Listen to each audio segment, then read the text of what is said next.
Hello student, मैं संजय चौहान। आज हम बच्चों क्लास 8 का लेसन नंबर 6 मानव संसाधन जो टॉपिक है उसके बारे में अध्ययन करेंगे। बच्चों, हमने पिछले वीडियो के अंदर मानव संसाधन के तहत हमने मानव या जनसंख्या वितरण को प्रभावित करने वाले जो आर्थिक कारक थे, परिवहन, नगरीकरण, औद्योगिकरण और खनिज, उसके बारे में हमने विस्तार के साथ अध्ययन किया था। आज हम बच्चों जनसंख्या वितरण को प्रभावित करने वाला जो तीसरा कारक है, सामाजिक और सांस्कृतिक कारक, उसके बारे में अध्ययन करेंगे। तो आज का हमारा जो कारक का नाम है उसका नाम है सामाजिक सांस्कृतिक कारक। सामाजिक और सांस्कृतिक कारक। आपको मालूम होना चाहिए बच्चों कि जहां पर कोई चीज धार्मिक प्रवृत्ति से जुड़ी हो या हमारी संस्कृति से जुड़ी हो या हमारे खान पान, वेशभूषा या किसी भी प्रकार के सामाजिक तंत्र से जुड़ी हो, वहां पर जनसंख्या अधिक निवास करती है। और जो क्षेत्र नहीं जुड़ा हुआ होता है किसी प्रकार से समाज और संस्कृति से, वह लोग हमेशा क्या रहते हैं, कम रहते हैं। जैसे एग्जाम्पल के रूप में हम पढ़ रहेंगे, राम देवरा जो जैसलमेर पोखरण के पास है, वहां पर जो जनसंख्या बढ़ती है उसका क्या कारण है, धार्मिक कारक।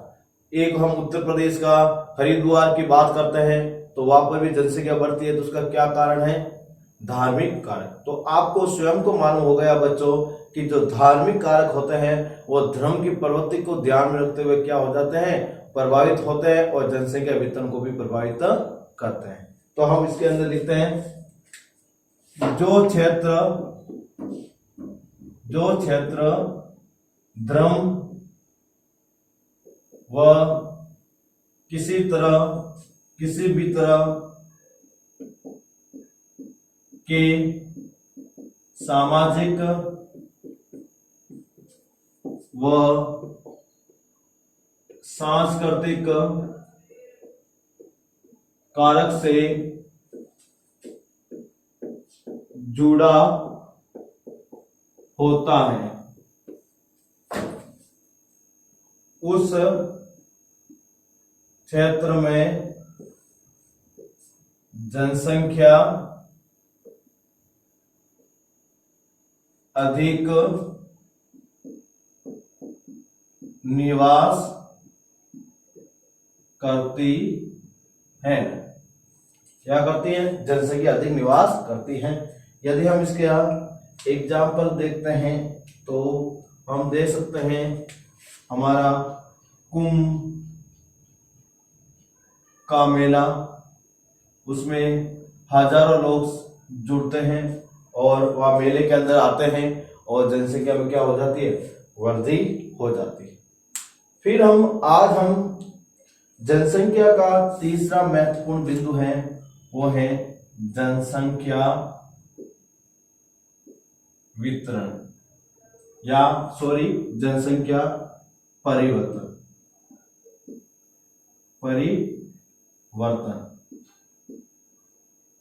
ठीक है बच्चों।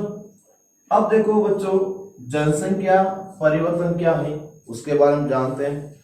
आपको मालूम है 2001 में हमारी जनसंख्या कितनी थी, 102.8 करोड़, और 2011 के अंदर हमारी जनसंख्या कितनी हो गई, 121 करोड़। देखो 102 थी, अब 121 हुई। परिवर्तन हुई कि नहीं हुई, हुई ना। तो यही परिवर्तन हम इसके अंदर पढ़ेंगे। तो पहले हम इसकी परिभाषा पढ़ते हैं। तो क्या परिभाषा है, किसी क्षेत्र में दो समय अंतरालों के मध्य लोगों की संख्या में होने वाला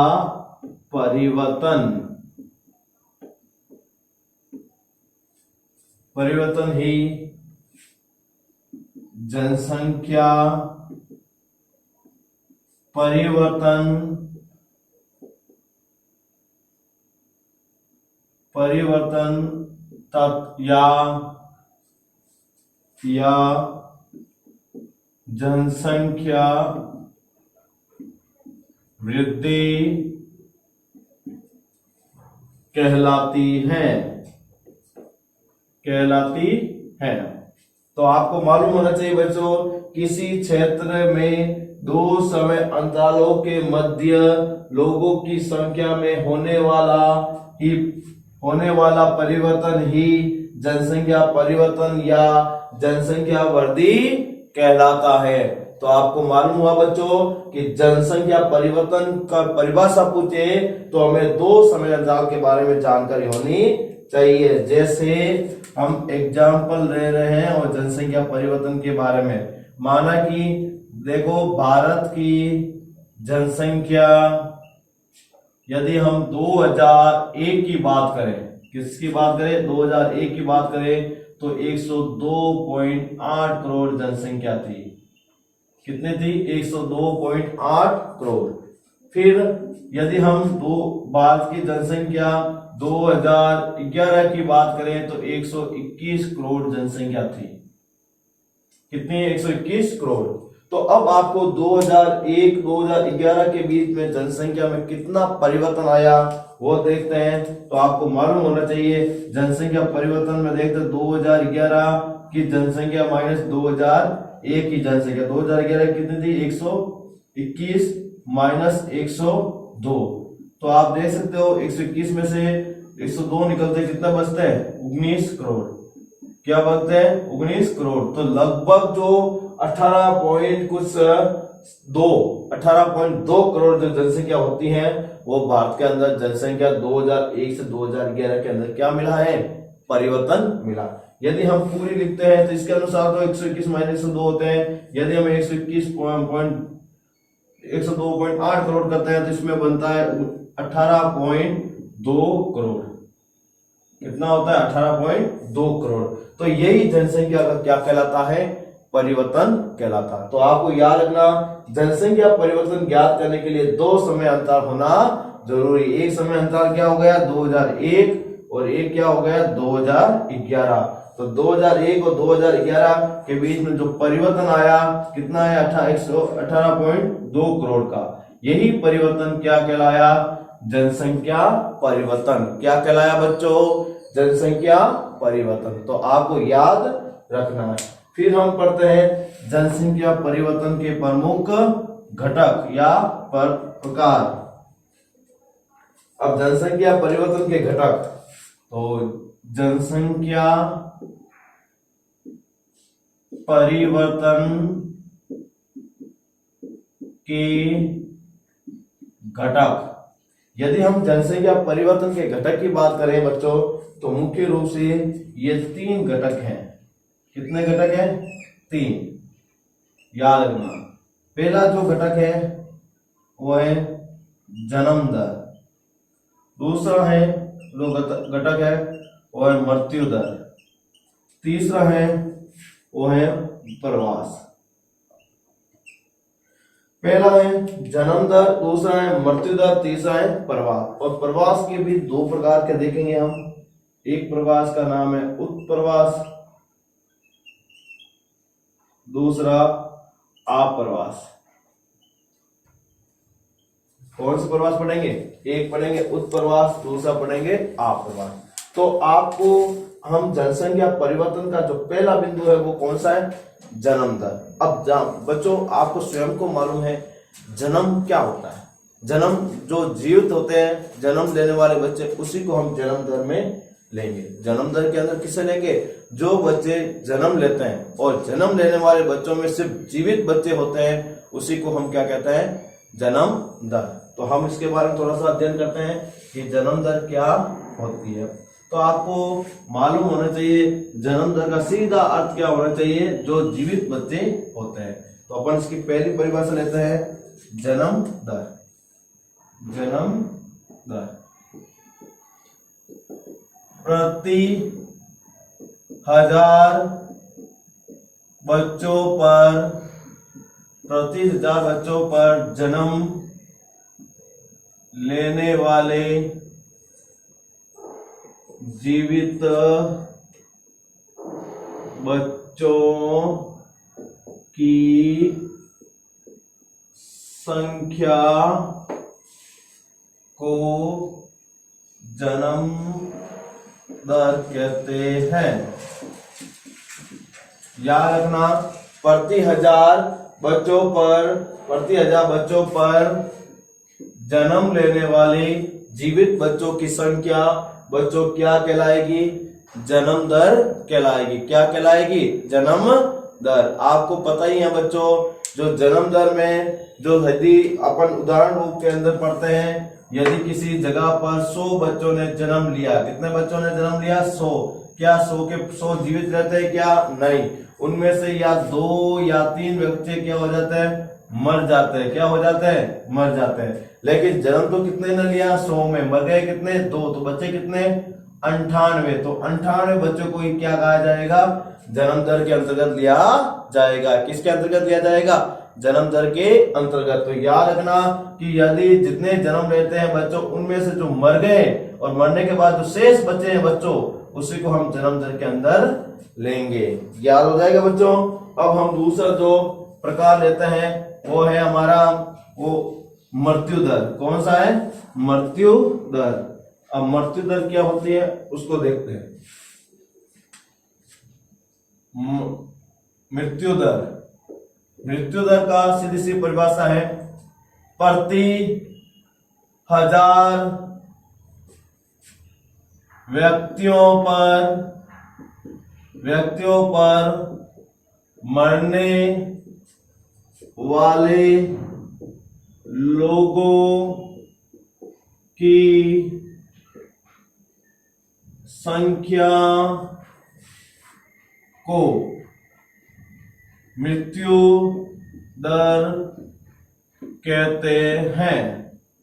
याद रखना बच्चों, प्रति 1000 व्यक्तियों पर मरने वाले लोगों की संख्या को हम क्या कहते हैं? मृत्यु दर। क्या कहते हैं? मृत्यु दर। यदि हम इसके एग्जाम्पल को समझाएं तो हम सीधी भाषा में दे सकते हैं। जैसे एक जगह पर 1000 व्यक्ति थे। कितने व्यक्ति थे? 1000। और उन 1000 व्यक्तियों के अंदर किसी दिन उनके 1000 व्यक्तियों के 10 समूह, तो उनमें से कितने व्यक्ति मर गए? 2 व्यक्ति मर गए। कितने मर गए? 2। अब 1000 में से 998 तो क्या है? जीवित है। 998 तो क्या है? जीवित है। और 2 की क्या हो गई? मृत्यु हो गई। तो हमें ये जीवित बच्चों की या जीवित व्यक्तियों की संख्या नहीं गिननी है। ये जो जीवित है इनकी संख्या नहीं गिननी किसकी? सिर्फ मरने वालों की संख्या। तो मरने वालों की जो संख्या आएगी वो किस में आएगी? मृत्यु दर के अंदर आएगी। किसके अंदर आएगी? मृत्यु दर के अंदर। वापस उदाहरण समझ लेना, यदि किसी जगह पर 1000 व्यक्ति है, उनमें से कितने मर गए? 2। और तो जीवित कितने बचे? 998। तो 998 व्यक्ति को नहीं गिनना है, बल्कि किसको गिनना है? सिर्फ मरने वाले लोगों को। जो मरे हैं उन लोगों की संख्या को जब ज्ञात करते हैं तो वो क्या कहलाती है? मृत्यु दर। क्या कहलाती है? मृत्यु दर। तो आपको ये भी परिभाषा समझ में आ गई होगी। अब हम तीसरी परिभाषा ले रहे हैं प्रवास की। किसकी ले रहे हैं? प्रवास। अब प्रवास की बात करें, व्यक्तियों द्वारा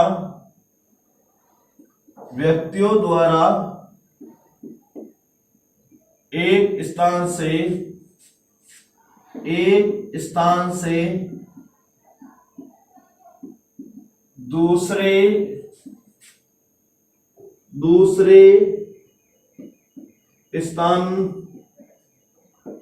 दूसरे स्थान पर आवागमन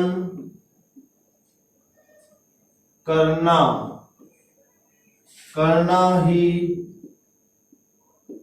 प्रवास कहलाता है। व्यक्तियों द्वारा एक स्थान से दूसरे स्थान पर आवागमन करना ही क्या कहलाता है बच्चों?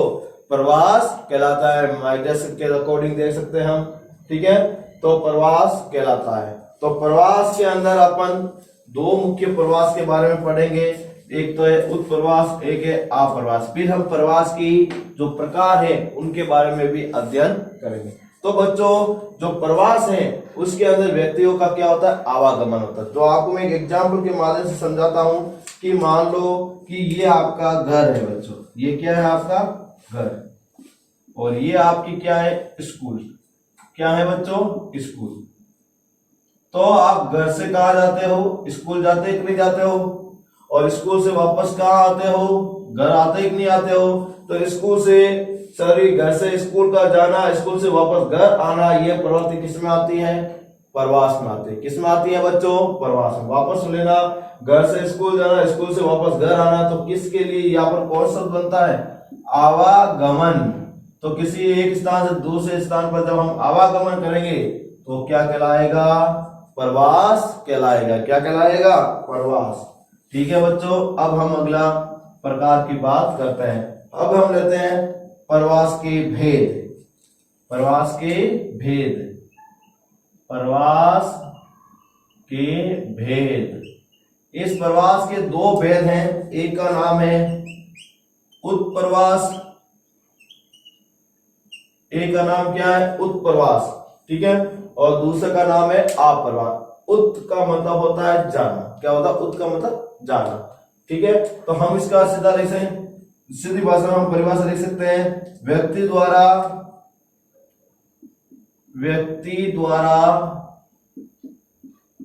अपना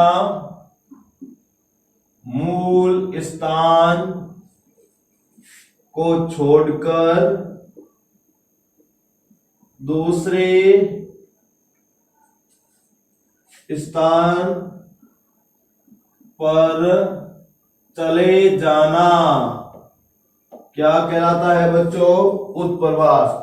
व्यक्तियों द्वारा अपना मूल स्थान को छोड़कर दूसरे स्थान पर चले जाना क्या कहलाता है, पर उत्प्रवास कहलाता है। यदि हम एग्जाम्पल को समझे तो एक आपका उदाहरण लेते हैं कि आपका एक उदाहरण इसके अंदर देखते हैं कि आप घर से कहाँ चले जाते हो, स्कूल। कहाँ जाते हो, स्कूल। तो घर से स्कूल जाना क्या कहलाता है बच्चों, उत्प्रवास।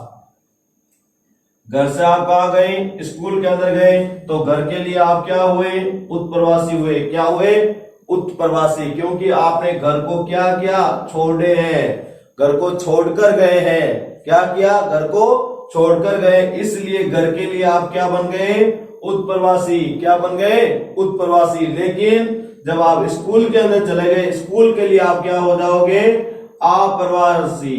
क्या हो जाओगे, अप्रवासी। घर के लिए तो आप क्या हुए, उत्प्रवासी, और स्कूल के लिए आप क्या होगे, अप्रवासी। तो याद रखना बच्चों कि उत्प्रवास का मतलब होता है जिस स्थान को छोड़कर जाते हैं, और अप्रवास का मतलब होता है जिस स्थान पर हम जाते हैं उसी को हम कहते हैं अप्रवास। क्या कहते हैं, अप्रवास। तो उत्प्रवास और अप्रवास का जो भेद है आपको समझ में आ गया होगा बच्चों। अब हम दूसरी परिभाषा लिखते हैं अप्रवास की। किसकी परिभाषा लिखते हैं, अप्रवास की। अब यदि हम अप्रवास की परिभाषा की बात करें तो आपको मैंने अभी समझाया भी है स्कूल का जो उदाहरण समझाकर कि अप्रवास की परिभाषा क्या होती है। तो व्यक्ति द्वारा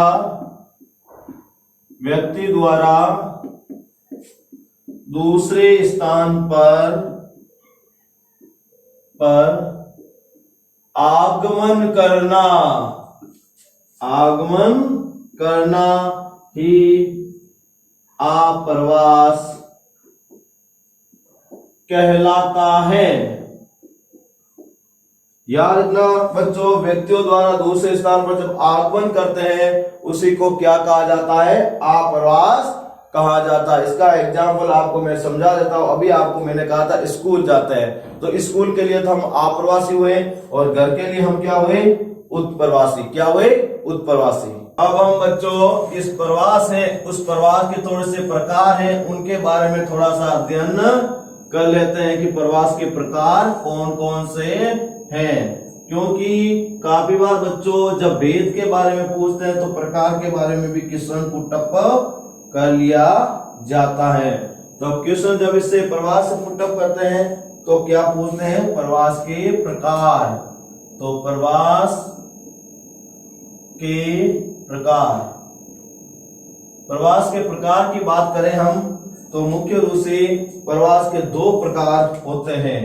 कितने होते हैं बच्चों, दो प्रकार। अब वो दो प्रकार कौन से हैं वो देखते हैं। पहला या आंतरिक प्रवास, राष्ट्रीय या आंतरिक प्रवास। दूसरा अंतरराष्ट्रीय प्रवास। दूसरा कौन सा है बच्चों? अंतरराष्ट्रीय प्रवास। पहला हुआ राष्ट्रीय प्रवास, दूसरा हुआ अंतरराष्ट्रीय प्रवास। अब आपको मालूम होना चाहिए बच्चों राष्ट्रीय प्रवास किसे कहते हैं और अंतरराष्ट्रीय प्रवास किसे कहते हैं। यदि हम राष्ट्रीय प्रवास की परिभाषा देखें तो हम किसी राष्ट्र के आंतरिक भाग, किसी राष्ट्र के आंतरिक भाग कोष्टक में हम लिख सकते हैं एक राज्य से दूसरे राज्यों में, किसी देश राष्ट्र के आंतरिक भाग में किया जाने वाला प्रवास को हम क्या कहते हैं? राष्ट्रीय प्रवास। फिर इन राष्ट्रीय प्रवास को मुख्य रूप से दो भाग में हम पढ़ सकते हैं। अंतरराज्यीय प्रवास, अंतरराज्यीय प्रवास। दूसरा है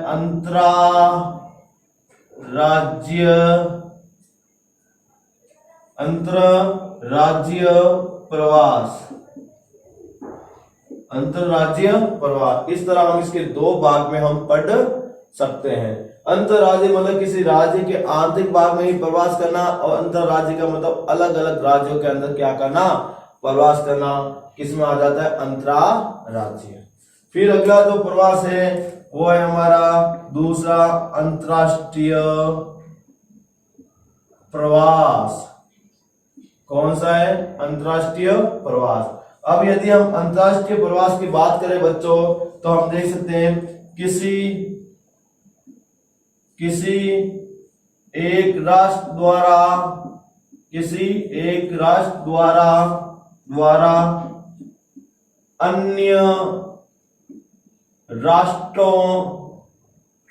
अन्य राष्ट्रों के मध्य